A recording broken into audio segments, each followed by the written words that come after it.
Olá, bem-vindos de volta à minha casa para mais um episódio deste podcast. Neste episódio vamos inaugurar a temporada 1. A temporada 1 tem como título Preparem-se. Preparem-se quando estamos na fase em que vem aí um filho. Decidimos ter um filho e queremos estar preparados para a sua vinda. Será possível preparar o nosso lar para a vinda deste ser que tanto é desejado? E não estou a falar do quarto estar todo arrumadinho e aí ficamos logo com menos ansiedade. Estou a falar daquela parte não visível do lar, do acolhimento desse ser que vai chegar e da grande pergunta que é: conseguiremos preparar esse lar para essa parte que eu estava a dizer invisível, para que este bebê seja acolhido de braços abertos? Um bebê, quando vem ao mundo, vem com todas as suas capacidades sensitivas ligadas. Vem que nem uma esponja, preparado para apanhar tudo o que existe naquele meio ambiente. A pergunta aqui é muito importante. Se bem que metade da resposta é dada com, de facto, o quarto, o seu ambiente, a cor que escolhemos, o conforto. E também até perguntarmos aos nossos amigos se conhecem alguma pediatra ou pediatra que seja bom, que seja recomendado, porque esse também é uma parte da ansiedade. Mas o que eu quero vos trazer hoje é o que é que podemos fazer para que, vindo este ser com todos os sensores ligados e ativos, e apesar de se dizer que vem principalmente com uma vocação para sobreviver, é melhor partir do princípio que todos os outros ainda estão ligados. Aliás, fala-se muito de que enquanto ainda na barriga o feto já apreende muita coisa. A epigenética explica exatamente isto. Eu, na dúvida, iria partir do princípio que o tiro de partida já foi dado, vai valer tudo para influenciar este bebê que depois vai chegar e aumentar este lar. O meu convite é muito em relação a um exercício que acho muito interessante de ser feito. É o convite de imaginarem que já têm filhos em casa. Às vezes têm mesmo, o bebê é um segundo, um terceiro, um quarto irmão, mas se é o vosso primeiro filho, imaginem que já têm filhos em casa.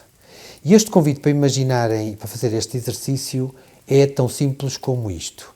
Se nós imaginarmos que já estamos a viver com os nossos filhos, vamos nos preocupar e vamos conseguir fazer este exercício de imaginar o que é que mais influencia no dia-a-dia, cá de casa, das vossas casas, em relação a este novo ser que chegou. E estamos a falar de muita coisa que pode ser pensada e até divertirem-se a pensar essas coisas e escrevê-las, que é muito importante. Mas, se fizerem este exercício, vão com certeza baixar imenso os níveis de ansiedade que são naturais sentir nestas alturas. Vocês decidiram ter um filho, ou mais um filho, e isso preocupa a toda a gente. Principalmente, então, quando já estamos no terceiro, quarto filho, o que for, temos sempre aquela tendência para voltar a contar a história de novo, reviver a história de novo. O que é que nós, com os irmãos que já cá estão, fizemos de bem, de menos bem, o que é que podemos melhorar, o que é que queremos acrescentar desta vez, e isso é uma coisa muito importante a se pensar. Este alívio, dando aqui uma metáfora, nós só sentimos o alívio nos pés se tivermos andado muitos quilómetros ou se tivermos calçado uns sapatos com um número abaixo. Aí é que a sensação de alívio quando descalçamos os sapatos se dá. E eu quero que vocês tenham essa sensação de alívio ao ouvir aqui algumas sugestões que temos para apresentar. Um dos primeiros desafios é o que eu chamo de herança geracional. fazerem o exercício, e vamos partir do princípio que são duas pessoas, dois adultos, à espera deste bebê tão desejado, que façam o exercício sobre a herança geracional. Cada um de vocês vai apontar o que é que herdaram das vossas casas, dos vossos pais, obviamente, quando cresceram, o que é que viram nessa casa, nesse vosso lar, primeiro lar, o que é que viram que gostaram e querem trazer para o vosso lar e o que é que não apreciaram tanto e não querem trazer. Façam os dois este exercício e apontem e discutam essas coisas e guardem. Quase que vamos aqui tentar construir uma lista romântica do best-of das coisas com que vocês apreciam e concordam até. E olhem que não é fácil, porque às vezes nós dizemos, há aqui 2 ou 3 coisas que eu não apreciei na forma como fui educado e, por exemplo, uma delas eu trouxe comigo e tenho que corrigir. Ou seja, nem tudo é uma questão consciente sobre aquilo que nós trouxemos ou não trouxemos. Muitas vezes é preciso olhar, perguntar ao outro, achas que eu não gostava disto na casa dos meus pais, mas achas que eu continuo a ter isto a prevalecer na minha maneira de ser? O segundo exercício que eu quero convidar-vos a fazer, lá está na construção da tal lista, chama-se Inspirem-se. E o que eu quero que façam também de exercício é relatarem outros lares por onde passaram, que visitaram, ou os dois juntos, ou sozinhos, e que têm algumas características que vocês admiram, como por exemplo, no lar daqueles amigos lê-se uma história antes de dormir, no lar daqueles meus tios contam-se anedotas ou histórias antigas à mesa quando estão todos juntos. Esse tipo de coisas simples, ou outras mais complexas, tentem inspirar-se nesses lares que vocês visitaram. Uma das coisas também que podem fazer na inspiração é em relação ao cinema. O cinema, para já ainda os guiões e os argumentos são feitos por humanos, logo impregnados da experiência de quem escreveu, e por isso é também de ter em conta. E há bons filmes sobre família, sobre cenários familiares, e que com algumas coisas que nós às vezes podemos dizer assim, será que isto é possível? Existir na realidade, acreditem que pode ser possível. Agora, também não colecionem em demasia, não sejam muito ambiciosos, porque depois passamos para aquela frustração de não conseguir, com a vida a acelerar, não conseguir implementar tudo o que idealizamos. Não se estressem, não ponham também muita pressão nessa lista, mas inspirem-se nos outros, há coisas sempre giras para observar e seguir. O outro convite que eu vos faço, eu chamo o ar que se respira. É muito engraçado, isto para mim até é o mais importante deles todos. É muito engraçado quando nós visitamos os lares dos nossos amigos, quando às vezes regressamos à casa dos nossos pais, há uma coisa que apanhamos e que quase que estamos a ligar o sexto sentido, que é, nós percebemos a dinâmica que está naquela casa, percebemos como é que as pessoas funcionam, é algo que às vezes não conseguimos escrever, nem escrever, nem descrever ao outro, por de tão leve que até escorre por entre os dedos. Esse ar que se respira, esse ambiente que nós sentimos quando entramos numa casa, e muitas vezes reagimos com apreço ou desagrado, e não sabemos porquê. E muitas das vezes essa mesma casa que visitamos num ano está de nosso agrado, no outro ano a seguir, porque a dinâmica alterou-se, já não está assim tanto de nosso agrado. A isso eu chamo os ingredientes do lar. E o convite que eu faço para os casais é a escreverem, e eu vou dar aqui algumas sugestões em relação aos ingredientes que me são caros, mas é escreverem, inventarem ingredientes que vocês achassem que podia estar neste cabaz. Mas aqui quase que fechamos a tal lista de best-of daquilo que vocês acordam entre os dois para tentar implementar. Haverá algumas que vão cair pelo caminho, mas acordam implementar para criar o tal ambiente que querem para os vossos filhos. Porque se não se conversar, o que vai acontecer, e que se não se conversar e pensar sobre isto, o que vai acontecer é que vocês vão estar descontraídos a cometer alguns erros, mas principalmente, que eu prefiro pensar desta maneira, é que não vão estar a fazer força para que algumas coisas fáceis de colocar no lar sejam implementadas. Mais uma vez, não existe universalidade nas vossas escolhas. Um lar vai apostar mais numas coisas, outro vai apostar mais noutras. E isto é tão natural e é aí que vocês devem, todos os ingredientes que vão escolher devem ser naturais. Naturais à vossa personalidade. Não tentem ser aquilo que nunca foram, porque as alterações ao nível de personalidade também demoram mais tempo. Por isso, peguem no que têm de bom e aí conversem um com o outro, perguntem-se um ao outro, para perceber o que é que te fez, por exemplo, apaixonar-te por mim, por isto e por aquilo. Então, esse é um ingrediente que essa pessoa pode trazer para o lar e apostar nela, porque lhe é natural. Como há outras que, não sendo naturais e não sendo tão positivas, podem até ser limadas e ser utilizadas. Um dos ingredientes que eu, por exemplo, gosto muito é o de intimidade. E mais ou menos a pergunta em cada ingrediente é esta: em que nível está a intimidade entre vocês os dois, ou neste lar, e para que nível é que nós queremos ir?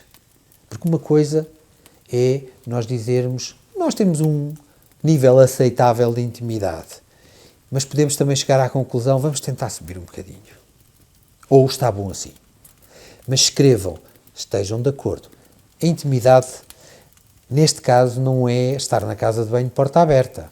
Essa intimidade não é dessa intimidade que eu estou a falar. A intimidade é aquela em que, mesmo nós estando muito, ou um de nós estando muito em baixo, o outro está ali ao lado, em silêncio, a ajudar-nos a recuperar. Muitas das vezes com a ausência até de palavras, mas a maior parte das vezes é falando sobre as coisas, até que chegamos ao ponto em que mais nada há para dizer e basta estarmos aninhados a ver uma série de porcaria, mas estamos ali um ao lado do outro, a jogar com esta intimidade, com esta proximidade, com o toque físico que tem que existir e que tem que estar sempre a ser demonstrado. E já vou falar de outro ingrediente. A frontalidade na intimidade para mim é muito importante, sermos frontais, sermos elegantes, ou seja, quando nós dizemos, olha, eu acho que tu precisas de ouvir isto, mas o fazemos de forma bruta, frontal, mas bruta, desajeitada. Lá está, com ausência de elegância, o outro não vai reagir bem. É preciso elegância na forma como se diz, na forma como se põem os problemas, na forma como se depois os resolvem. Para mim, isso é a maior das intimidades que se pode cultivar num lar. Outro dos ingredientes que eu gosto muito é a afetividade. A afetividade, obviamente que tem proximidade corporal, mas a afetividade tem muito mais do que isso. E lá está, o bebê que vai chegar apanha tudo. Mas nós tendemos a nos esquecermos de uma coisa muito importante. Quando vivemos um com o outro durante muito tempo, tendemos a, imaginem os níveis de afetividade, não é? Que normalmente incluem todas as emoções que nós temos, positivas e negativas, é como se fosse uma onda. Nós temos uma amplitude da afetividade que normalmente, com o passar do tempo, tendemos a achatar. O que é que eu quero dizer com isto? Quando estamos muito tempo juntos um com o outro, o que é que acontece? É aquele olhar, aquele pescar de olho. Nós já entendemos que aquela pessoa nos ama, nos aprecia naquele gesto e nos está a dar a indicação de que está tudo bem, que apreciou algo que nós dissemos, e tendemos a fazer esta curva de uma emoção positiva e exacerbada e uma emoção negativa, tendemos a achatar. Ora, vem aí um bebê. E o bebê não tem essa experiência de vos entender. E então aquilo que nós achamos que estamos a ser uma paisagem importante para ele aprender, a tal paisagem como exemplo, depois não estamos, de facto, a ensinar-lhe através dos gestos da afetividade. Porque tendemos a dizer, não é preciso dizer mais nada, basta um olhar e ela entende-me o que é que eu estou a sentir e o que é que eu lhes quero dizer. Ora, aqui é um olhar outra vez para a relação e dizer, vem aí outro ser, ele precisa de perceber o que é que nós queremos dizer com isto e por isso tenha um palco para exagerar nessa afetividade. Não reduzam essa afetividade.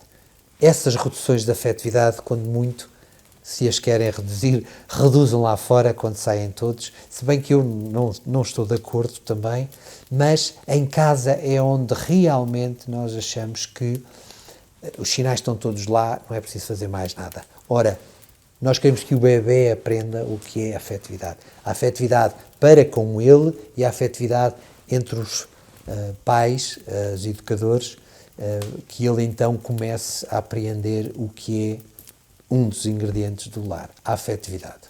Outro dos ingredientes que eu vos quero trazer e que me é muito caro, este bastante, é o da igualdade. Sendo eu pai de 3 filhas, cá em casa resulta que eu sou o único representante da masculinidade aqui em casa. 4 mulheres, estão a imaginar o que é que significará.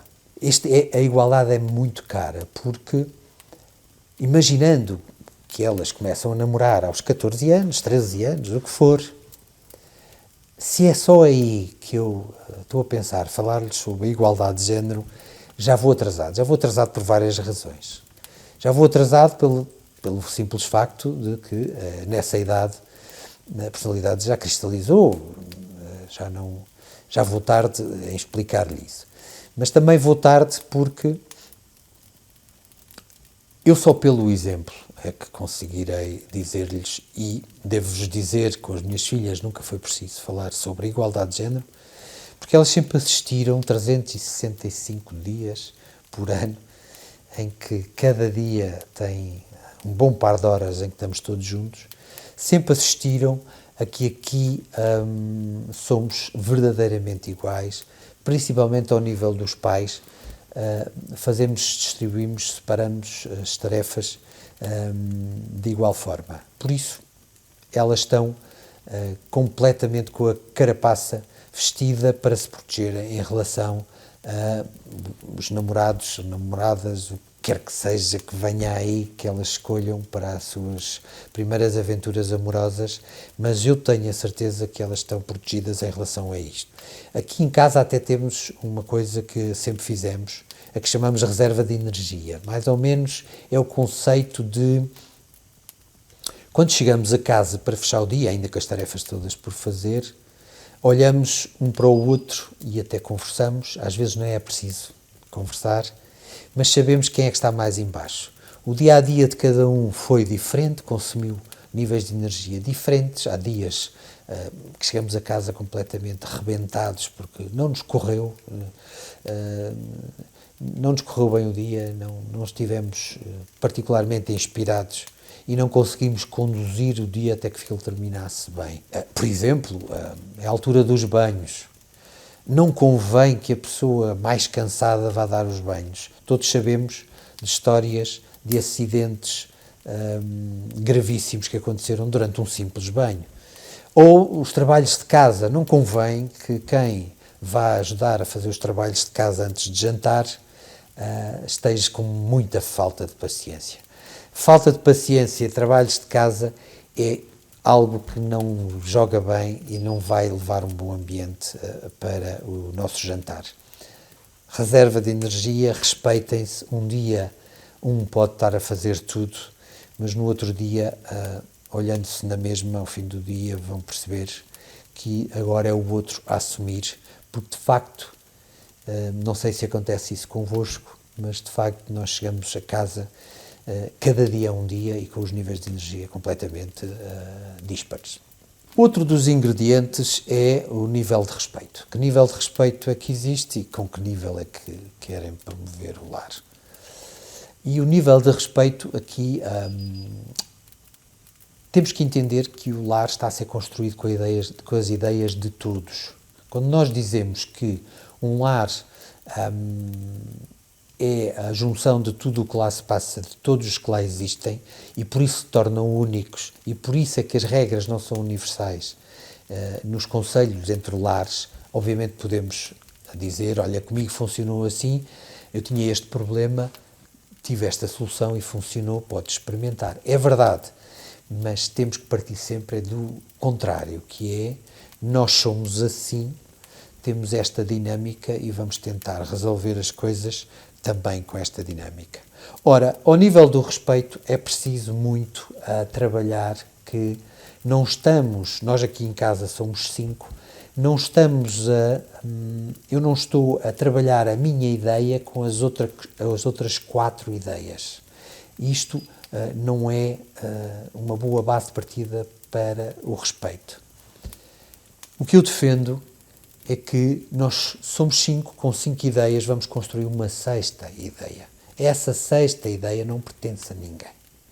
E tendemos a apropriarmos da ideia que está a ser construída e depois defendemos-la e com unhas e dentes. Não.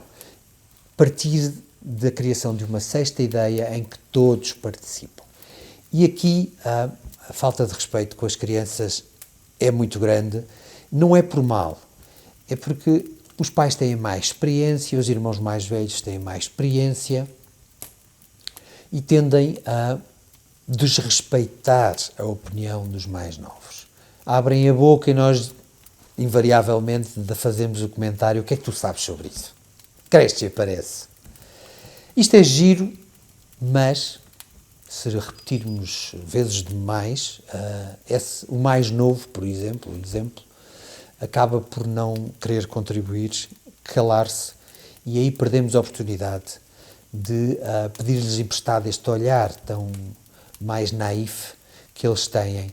E seguir com esse olhar é tão mais importante para construir um lar diferente como isto. É que esse lar, normalmente, essa ideia naif do mais novo, normalmente empresta-nos uma perspectiva que nós não estávamos a ver. E é aí que eu digo que eles contribuem de igual forma. Porque nesta construção da 6ª ideia é uma coisa importante ter, de facto, as idades todas presentes, as experiências todas presentes nessa construção dessa 6ª ideia, de algo que nos é tão bom. É porque, assim que fixamos esta 6ª solução, 6ª ideia para o nosso lar, vamos ficar, de certa forma, com uma ideia aprovada que vai influenciar todos os que estão e ainda os que estão para vir.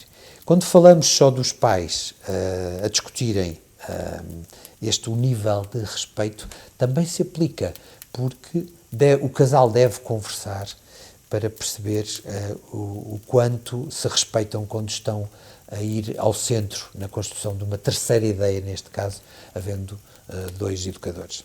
Outro dos ingredientes é o nível de amizade com os que nos visitam e que nós visitamos. Eu acredito que a forma como fazemos uma coisa é a forma como fazemos todas as outras. E aí os nossos amigos são essa oportunidade que temos para lhes explicar o que é a amizade.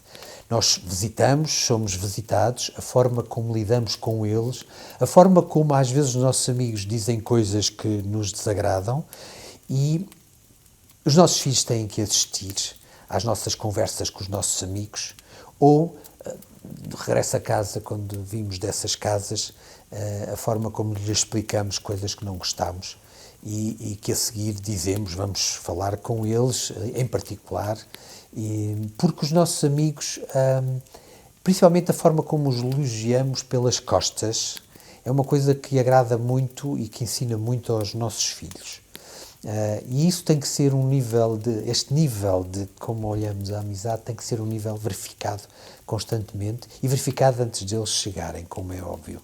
Porque os nossos amigos, a forma como escolhemos dava e vai dar material para um outro podcast, um outro episódio deste podcast. Agora,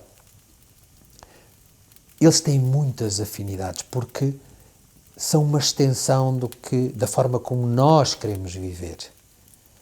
E isso, imaginem, o pior dos cenários, vocês consideram-se pessoas, boas pessoas, normais, saudáveis, mas depois os vossos amigos à volta, aqueles que vocês escolheram para serem amigos, porque ninguém entra na vossa casa forçando a entrada, aqueles que vocês escolheram para ser vossos amigos, não são de todo boas pessoas sob o vosso conceito e não são elogiados por vocês nas costas. Ou seja, os nossos filhos, a ausência de elogio para os vossos amigos traz uma mensagem aos nossos filhos que diz isto: eles são nossos amigos, mas eu não sei bem porquê.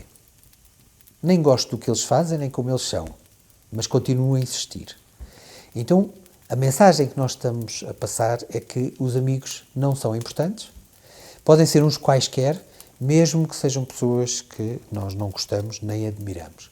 Os nossos amigos têm que ser pessoas que nós admiramos. E aí, então, com a chegada de filhos, está na altura de fazerem uma seleção e perceberem entre vocês os dois, entre o casal, entre qualquer formato de família que seja, têm que discutir isto. Se calhar já existe, ainda a criança não nasceu, ainda o bebê não nasceu, mas já existem pessoas que vocês já estão inclinadas para as afastarem. Porque, e eu sou dessa opinião, se há uma coisa que vos intriga naquela forma de ser daquele vosso amigo, então falem com ele. Pode ser um mal-entendido e ele corrige e concorda convosco e corrige e então mantenham o amigo. É isso que os amigos fazem, falarem uns com os outros de forma transparente. E por último, digo eu, no meu caso, sendo a minha escolha, é o nível de ligação aos outros, o que eu chamo o nível de civismo. Isso aqui cabe, é aquele ingrediente em que a vida não é feita só de convivência em lar, é também tudo o que se passa lá fora e ainda bem que é assim. São essas outras paisagens a que eles são expostos que nos interessam, conforme aquele dizer, penso que é africano, que é preciso uma aldeia para fazer crescer uma criança, saudável, obviamente. Então essa aldeia está ali fora, é tudo o que se passa depois de sair de portas da nossa casa. E aí é muito importante porque a forma como nós tratamos os outros, a forma como nós cumprimos as regras, a forma como nós também dizemos que esta regra não é assim muito justa. É uma regra que temos que cumprir, mas não temos que, às vezes, concordar com ela e explicar porque é que não concordamos com ela. Mas a forma como eles nos veem a tratar os outros, este tal civismo, este tal respeito pela sociedade onde estamos integrados, é de muita importância, porque depois, obviamente, eles vão tendo cada vez mais autonomia e vão estando cada vez mais expostos e sozinhos e, de certa forma, a representarem o nosso lar perante os outros e que tanto nos orgulha, é que vai significar este ser em construção, em autonomia, e que depois esta sociedade, e nós trabalhamos obviamente para esse orgulho, para ter esse orgulho perante eles, esta sociedade quando nos devolve aquela apreciação, o seu filho é mesmo engraçado, tem mesmo uma forma especial de ver a vida, muito respeitador, ajuda, amigo do seu amigo, ajuda os seus colegas, está sempre pronto para colaborar nas várias solicitações que tem. Eu agora deixava aqui, por último, quase que a boa notícia. Isto parece ser avassalador. Eu continuo a dizer, não sejam muito ambiciosos, façam o vosso núcleo duro de toda esta lista de best-of de coisas em que vocês vão apostar, mas vou deixar-vos aqui a boa notícia no meio disto tudo. É que isto, ao fim e ao cabo, não é assim tão difícil de operacionalizar. Porque se vocês tentarem olhar para vocês, querendo de facto ser melhores pessoas todos os dias que passam, querendo sempre fazer melhor e procurar saber mais para fazer mais e melhor, tudo isto sai naturalmente. O que eu aqui peço é que esta lista de best-of seja mesmo escrita e vai recordar-vos, quando a vida acelerar com 1, 2, 3 filhos, vai recordar-vos o que é que são as vossas essências e o que é que são as vossas apostas, sempre que se lembrarem que o vosso lar, assim, estando bem, vai estar a tratar de vocês também. Obrigado por terem estado comigo. Até ao próximo episódio.